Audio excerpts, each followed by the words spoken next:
Mga kababayan nating OFW duguan dahil sumemplang or na-aksidente ang sinasakyan nilang car lift. Hindi naman nasabi sa video kung saan ito nangyari, pero base sa mga nag-comment ay mga on-call cleaners daw sila kabayan sa bansang Saudi Arabia base sa kanilang uniform. At makikita sa video na nakatagilid pa ang sinakyan nilang car lift. Aksidente kami.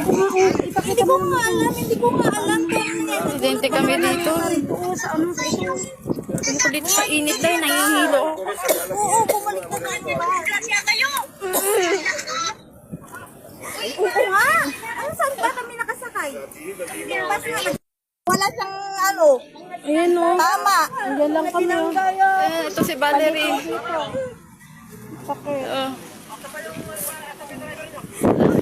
Yung iba, wala namang ano. Banner na nasa ulo. Yan o, mga binanggayan.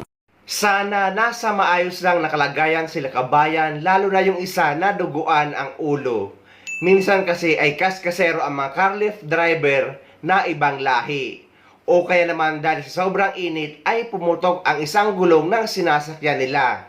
Hindi kasi kompleto ang impormasyon ng nasa video.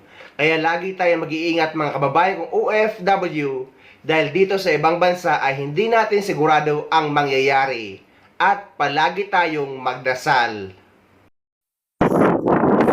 Aksidente kami. Hindi ko nga alam.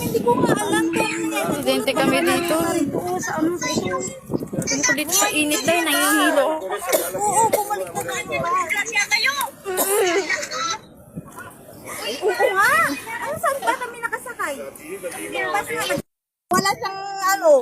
Ayan o. Tama. Ayan lang kami. Ito si Valerie. Okay. Yung iba, wala